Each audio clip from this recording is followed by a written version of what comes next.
मेरे अति प्रियों, यीशु के नाम से अभिवादन करता हूँ। क्या आप भले चंगे खुशी के साथ है? आप मेरे पीछे एक पेड़ को देख रहे हैं ना? क्या आप कह सकते हैं कौन सा ये पेड़ है? Olive tree. आपको ये नहीं सोचना मैं यरूशलेम में आया हूँ, ऐसा नहीं है। साउथ अफ्रीका में भी बहुत ऑलिव ट्री से यहाँ से भी तेल निकालते हैं।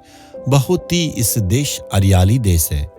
इस ऑलिव ऑयल को आप देखते हैं दुनिया भर में बहुत लोग यूज करते हैं। ये सेहत के लिए बहुत ही अच्छा है। पूरे तेल में इस ऑलिव तेल बहुत ही विशेष तेल है। आज परमेश्वर हमारे लिए क्या वचन देता? यशायाह 62 अध्याय का 3 वचन में, तो यहोवा के हाथ में एक शोभायमान मुकुट और अपने परमेश्वर की हथेली में राज मुकुट ठहरेगी।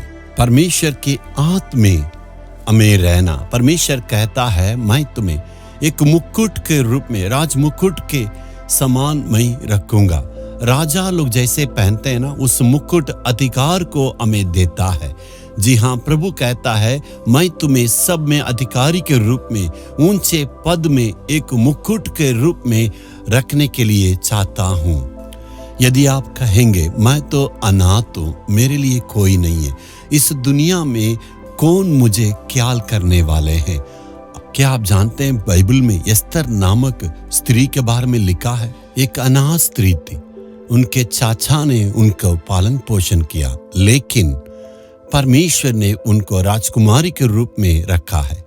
पूरे 127 देश पर हुकूमत करने वाली थी, रानी के रूप में हुकूमत की थी। परमेश्वर के द्वारा संभव है, आपके लिए वो करेंगे। एक बहन ने एक लंबी चिट्ठी लिखी थी। उस बेटी का माँ बाप मर गए हैं, वो बिल्कुल अनाथ हो गई, किसी के और उनके रिश्तेदारों के घर में रहती थी। उनके रिश्तेदारों ने विचारा कह के इस पर बेटी पर दया किए और अपने साथ में रख के पढ़ने के लिए उन्होंने मदद किया। कॉलेज के फीस को उन्होंने पूरा किया। उनके पास उतना धन दौलत नहीं है जितना तक हो सकता था। इस बेटी के लिए उन्होंने मदद किया। यदि अपने माँ बाप होने से वो कुछ भी मांग सकती थी, लेकिन इनके घर में अनाथ के रूप में ये दया किए, इसलिए कुछ भी नहीं मांग सकती है। किसी न किसी ढंग से इस बेटी ने अपनी कॉलेज की पढ़ाई को पूरी की और किसी ने बहुत ही मुश्किल से और पोस्ट ग्रेजुएट को भी उन्होंने पूरा किया। वो कहने लगती थी यदि मेरे माँ बाप होने से मैं अपने मन की बातों को कह सकती, मनमानी बातों को मैं मांग सकती, लेकिन यहाँ पर मैं अनाथ रूप में हूँ। उनके पास खुद के पैसे नहीं है, बहुत ही मुश्किल से परिश्रम करके मुझे वे पढ़ाते हैं। मुझ पर उन्होंने एहसान किया।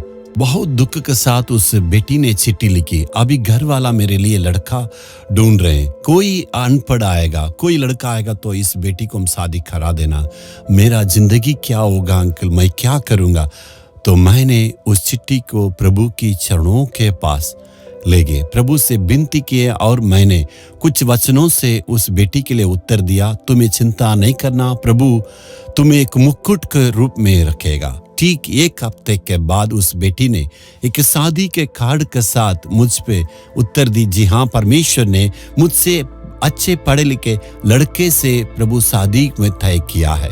कह रही थी मेरे कल्पना से भी एक अच्छा जिंदगी को परमेश्वर ने मेरे लिए दिया है। मेरे प्रियो, आपके लिए प्रभु पूरा करेगा। आपके अपने हाथ में एक मुकुट के रूप में रखा है। मनुष्य की मनमानी के लिए नहीं छोड़ेंगे। परमेश्वर की हाथ में आपका भविष्य है, इसलिए कभी नहीं डरना है। विश्वास के साथ यदि प्रार्थना करेंगे तो परमेश्वर आपको ऊंचे स्थान में रखेंगे। हे प्रभु, तू मुकुट के रूप में हमें रखा है।